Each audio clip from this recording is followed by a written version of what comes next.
continue the Hall effect precautions and applications of Hall effect. So the precautions, the Hall voltage should be measured very carefully and accurately. So distance between the pole piece of electromagnet should not be changed during the whole experiment. The current passing through the semiconductor slabs should be strictly within the permissible limit. And applications. So the Hall effect device produced a very low signal level and thus require amplifications. In the early 20th century, vacuum tube amplifiers were expensive and unreliable. So, but with the development of the low-cost integrated circuit of the Hall effect sensor became suitable for mass applications. And for an n-type semiconductor, the Hall coefficient is the negative, whereas for p-type semiconductor is the positive. So thus the sign of the Hall coefficient can be used to determine the whether given a semiconductor n-type or p-type. So by knowing the value of RH, so the Hall coefficient, the carrier concentration should be determined Ne equal to minus 1 divided by ERH. N is equal to 1 divided by ERH. So if the conduction is due to one type of carriers and measuring the conductivity and the Hall coefficient of sample, the mobility of the charge carriers can be calculated. So using semiconductor samples of known Hall coefficient, the magnetic flux density can be determined.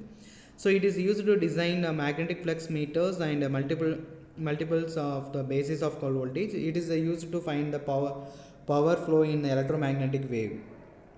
And the current sensor. So when electrons flow through the conductor, a magnetic field produced.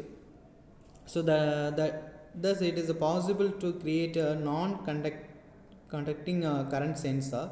So this has several advantages. So no additional resistance need be inserted in primary circuit, and also the voltage present on the line to be the sensed is not transmitted to the sensor, which enhances the safety of measuring equipments.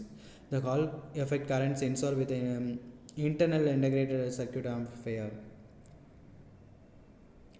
Electric motor control. So some type of brushless DC electric motors use a Hall effect sensors. So detect the position of the rotor and feed that information to the motor controller. So this allows the more precise motor controller. And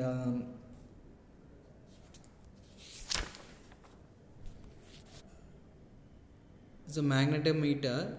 The smartphones like iPhone 3GS are equipped with a magnetic compass, and these compass measures Earth's magnetic field using a 3-axis magnetometer, and these magnetometers are a sensor based on the Hall effect.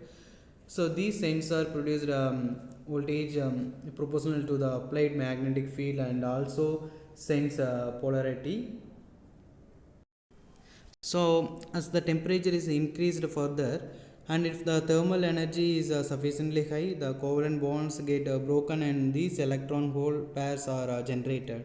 So as the result, electrons from the valency band start moving towards the conduction band, so thereby the increasing the electron concentration in the conduction band considerably. So with a continuous increases of temperature, more and more electrons from the valency band reaches the conduction band and completely outnumber donor electrons. The Fermi level moves down gradually until it reaches the middle of the forbidden gap. So the material becomes the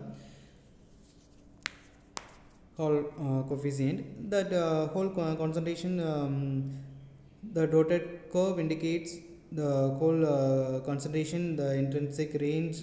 Both the Hall and electron concentrations curves overlap since they become equal in manner. So that range is observable only a smaller concentration of Nd. So the Nd is large, the low temperature impurity region extends towards the intrinsic region, and the variation of carrier concentration with the temperature of p-type semiconductor so can also explain in the similar manner. So the conductivity of with increase of temperature and extrinsic, the low temperatures are near absolute zero, and a few impurity atoms get ionized, and hence the conductivity is low. So these are the applications of Hall effect. See you in next series. Thank you.